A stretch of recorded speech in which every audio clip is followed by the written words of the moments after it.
Shalom. Genesis 19 is not merely the destruction of a city. It is the unveiling of a civilization that has exhausted mercy. Sodom stands prosperous, fortified, structured, yet internally hollow. Corruption has become cultural infrastructure. Violence has normalized itself. Conscience has eroded. When the messengers arrive, the gates still stand, but the moral foundation does not. Lot sits between two worlds, formed by Abraham's faith, yet shaped by Sodom's proximity.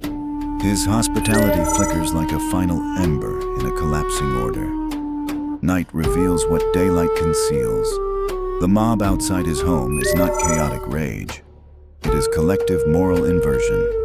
When a society celebrates what deforms it, judgment becomes consequence rather than intrusion. At dawn, mercy still moves. Do not look back. The command is surgical. Salvation requires severance, but attachment calcifies. One backward glance and longing becomes monument. The pillar of salt is not merely punishment, it is theology in stone. Fire descends, yet Abraham stands at a distance. Intercession had preceded destruction. Justice did not fall without deliberation. Genesis 19 teaches that divine judgment is never impulsive. It is delayed, examined, and reluctantly executed. But when corruption becomes systemic, collapse becomes structural. And still, even in fire, mercy escorts the willing out.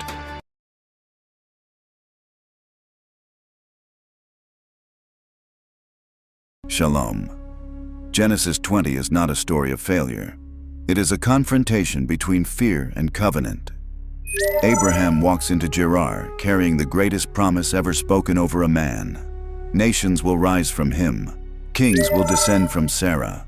The future of redemption is tethered to their union. And yet, the old instinct returns. Fear, not loud, not chaotic, but strategic. Say you are my sister. It sounds reasonable, calculated, protective, but fear disguised as wisdom is still fear. The father of faith reverts to survival mode. The covenant carrier begins to manage outcomes instead of trusting the one who authored them. Sarah is taken into Abimelech's house. The promise stands on the brink again. But heaven does not panic. In the silence of night, God invades a king's dream, not with thunder, but with authority. You are a dead man. No ambiguity, no metaphor. The pagan king trembles under divine clarity. And here lies the reversal. Abimelech responds with integrity. Abraham must answer for insecurity. The outsider demonstrates moral reflex. The chosen patriarch must confront his assumption. I thought there was no fear of God in this place. Abraham's mistake was not only fear, it was projection. He judged a land by suspicion rather than trust. Yet the covenant does not fracture. Shalom. Genesis 21 begins where impossibility ends. The laughter that once carried doubt now carries fulfillment. Sarah holds Isaac, the child of promise, not born of human strategy, but of divine timing. Decades of waiting collapse into one fragile cry inside a desert tent. But promise does not arrive quietly. It restructures everything. Isaac's birth is joy for one household and displacement for another. Ishmael stands as living evidence of human effort. Isaac stands as proof that God does not require assistance to accomplish what he has spoken. Tension rises, not from cruelty, but from destiny dividing paths. Abraham feels the fracture, a father to both, yet steward of covenant. Love pulls in two directions, and then the wilderness returns. Hagar walks again beneath a merciless sun, water thinning, hope evaporating. When strength fails, heaven listens. Scripture says God heard the voice of the boy. A well appears, not newly created, but newly revealed. Genesis 21 teaches that divine promise does not erase complexity. Fulfillment often creates separation. Obedience may wound before it establishes.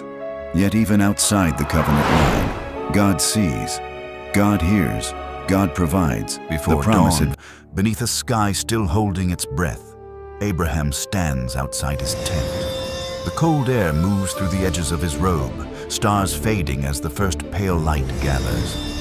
In the sacred quiet, a voice calls his name. The command does not echo. It settles. It enters bone and marrow. His face does not break, yet something shifts behind the eyes. The world around him softens into blur. Only obedience remains in focus. Steel meets wood. Each strike of the axe fractures more than timber. Splinters rise in the thin shaft of morning light, dust suspended like unspoken questions. They journey, silhouettes against a widening horizon.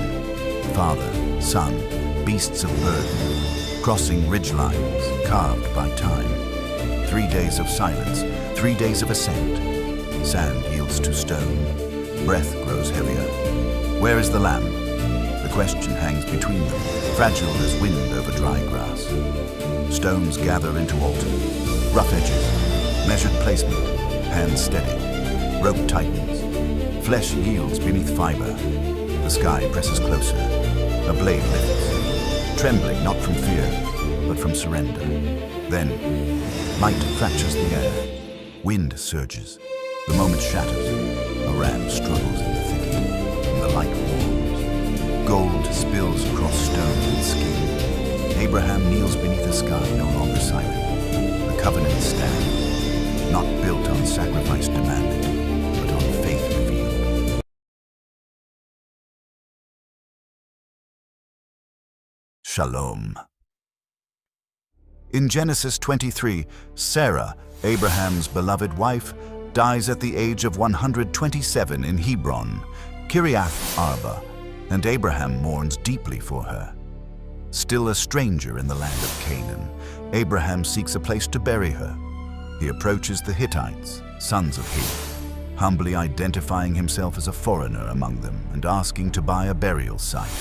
Though the Hittites offer him any tomb among them, Abraham insists on purchasing a specific piece of land. Abraham negotiates with Ephron, son of Zohar, the Hittite landowner, for the field of Machpelah and its cave. Ephron tries to gift it, but Abraham refuses, desiring full legal ownership. They agree on 400 shekels of silver, and the sale is publicly witnessed at the city gate. With the deed secured, Abraham buries Sarah in the cave of Machpelah near Mamre, Hebron, the first piece of the promised land he owns. The cave later becomes the burial site for many patriarchs and matriarchs, anchoring the covenant promise in tangible ground. Shalom. Sarah is gone, and Abraham feels the weight of time. The promise of land has begun, but the promise of generations is not yet secure.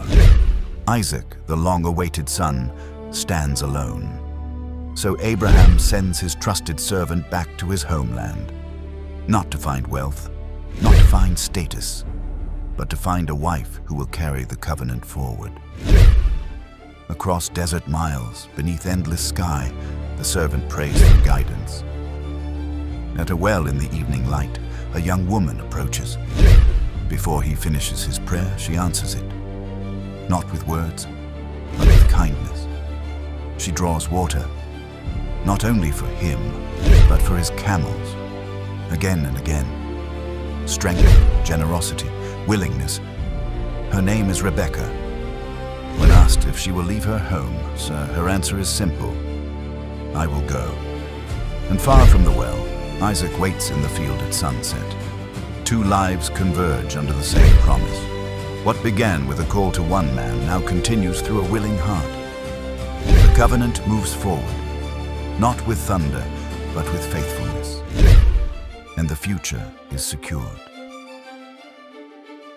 After Abraham's passing, Hagar and her son Ishmael venture into the vast desert, guided only by survival and faith. The golden sunlight glints off drifting dust as mother and son press forward, resilient and determined. Rebecca, now Isaac's wife, carries new life within her, and soon the twins, Esau and Jacob, are born, each marked with their own destiny. In the quiet of their tent, the sacred glow of the desert light dances across faces, revealing sweat from labor and the subtle lines of care and devotion.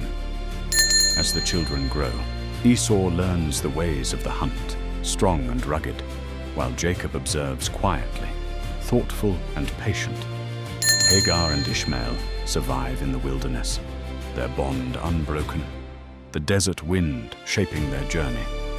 Family life unfolds in tents and pastures, the soft glimmer of gold dust and drifting sand capturing the sacred rhythm of everyday moments. Rebekah guides her sons, nurturing and teaching, while Isaac offers gentle counsel. The first hints of destiny appear as Esau, weary from the field, trades his birthright for a meal, a moment that will echo through generations. Through desert dust and golden light, the threads of family, faith, and fate are woven, setting the stage for the unfolding covenant and the promise that will carry through Jacob and his Shalom. sons. In the sun-scorched land of Gerar, Isaac, now 100 years old, tends his flocks with quiet diligence. Famine sweeps across the hills, yet his herds multiply under his careful watch, a testament to patience and divine favor. The Philistine king Abimelech observes from afar, suspicious yet respectful, as disputes erupt over wells and water, voices raised, dust kicking through the air. Servants strain to hold the herds, tension visible in every movement, while sunlight glints off leather and clay vessels. Isaac kneels, reflecting on God's covenant, his hands weathered but steady, eyes lifted to the sky. At Beersheba, he erects a sacred altar, stones worn smooth by time, and prays, feeling the presence of a promise that will span generations. Alone in the desert or among men, he carries the weight of faith, hope, and destiny, a patriarch whose obedience echoes across the ages. Shalom. In the quiet of the desert tent, Isaac, frail and blind at 137 years, calls for his eldest son Esau, unaware of the threads of destiny weaving in the shadows. Rebekah, wise and determined, guides Jacob, her younger son, toward a blessing meant to shape nations. Jacob, nervous and trembling, dons the disguise of goat hair, each movement weighted with fear and anticipation. The old patriarch stretches out his hands, touching Jacob, uncertain yet solemn, and speaks words of blessing that flow like golden light, heavy with prophecy. Outside, Esau returns with the spoils of the hunt, his eyes wide with shock, fists clenching and heart breaking at the lost inheritance. Tension grips the air like desert dust swirling in the wind. Jacob's pulse quickens as he absorbs the consequences of the deception, a mix of relief, fear, and awe. With Rebekah urging, he steps into the unknown, beginning a journey of exile, faith, and the promise of God that will echo through generations.